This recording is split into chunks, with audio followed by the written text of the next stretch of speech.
Assalamualaikum warahmatullahi wabarakatuh. Halo semuanya. Nah, pada kesempatan kali ini saya akan menjelaskan mengenai jasa-jasa perbankan. Nah, apa sih yang dimaksud dengan jasa-jasa perbankan itu? Jadi, jasa-jasa perbankan itu merupakan kegiatan yang dilakukan oleh suatu bank untuk memperlancar kegiatan menghimpun dana dan menyalurkan dana. Semakin lengkap jasa bank yang diberikan, maka akan semakin menarik perhatian nasabah. Hal tersebut karena nasabah merasa nyaman melakukan kegiatan keuangan dari satu bank saja. Jasa-jasa dalam perbankan itu ada banyak. Di sini saya akan merangkum menjadi 3 poin utama. Nah, poin pertama adalah kegiatan bank umum dalam menghimpun dana.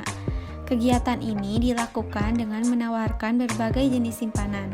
Jenis-jenis simpanan yang sering dilakukan adalah yang pertama simpanan giro. Simpanan giro merupakan surat perintah yang dikeluarkan oleh nasabah kepada lembaga keuangan tempatnya menabung. Sederhananya, giro merupakan media yang digunakan untuk memindahkan dana antar rekening. Tetapi prosesnya tidak sama dengan transfer melalui ATM meski bisa sama-sama dari rekening ke rekening. Giro juga ada rekeningnya, namanya rekening giro. Umumnya rekening memiliki tanggal terbit, tanggal efektif, dan tanggal jatuh tempo. Kalau rekening giro sudah masuk waktu tenggang, pemindahan dana tidak bisa dilakukan lagi.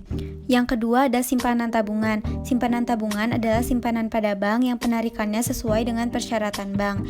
Bisa melalui ATM, buku tabungan, kwitansi, dan slip penarikan. Besarnya bunga tabungan tergantung kepada kebijakan bank yang bersangkutan, namun biasanya lebih tinggi dari rekening giro. Yang ketiga adalah simpanan deposito. Simpanan deposito adalah produk simpanan di bank yang penyetorannya maupun penarikannya hanya bisa dilakukan pada waktu tertentu saja.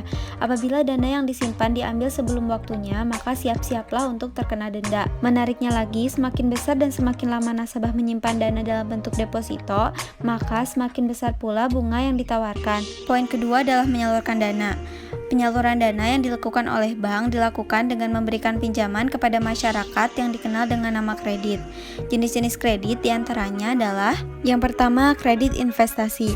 Kredit investasi adalah kredit yang diberikan kepada nasabah yang melakukan investasi atau penanaman modal. Contohnya, kredit membangun pabrik, membeli peralatan pabrik seperti mesin dan lainnya. Yang kedua ada kredit konsumtif. Kredit konsumtif adalah kredit yang digunakan untuk keperluan pribadi.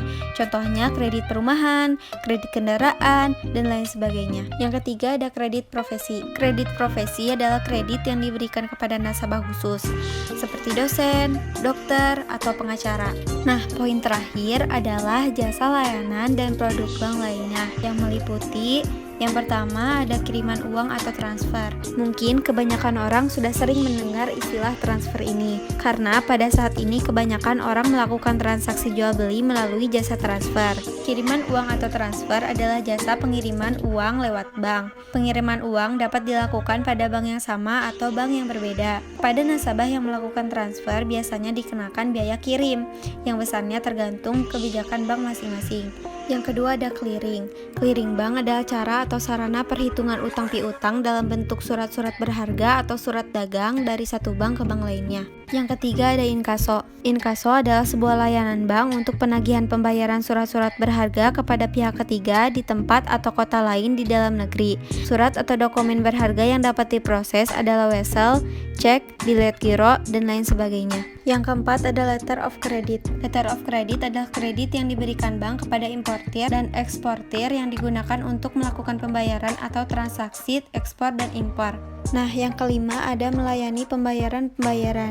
Jenis layanan ini adalah yang paling sering dimanfaatkan oleh nasabah karena keuntungannya lebih praktis dan aman. Bank juga melayani pembayaran seperti yang diperintahkan oleh nasabahnya. Di antaranya ada pembayaran pajak, pembayaran telepon, listrik, dan uang kuliah. Nah, yang terakhir, bank juga menerima setoran-setoran. Dalam hal ini, bank juga membantu nasabah dalam rangka menampung setoran dari berbagai tempat. Di antaranya ada pembayaran pajak, pembayaran telepon, listrik, dan uang kuliah. Sekian penjelasan dari saya. Mohon maaf apabila ada kesalahan. Wassalamualaikum warahmatullahi wabarakatuh.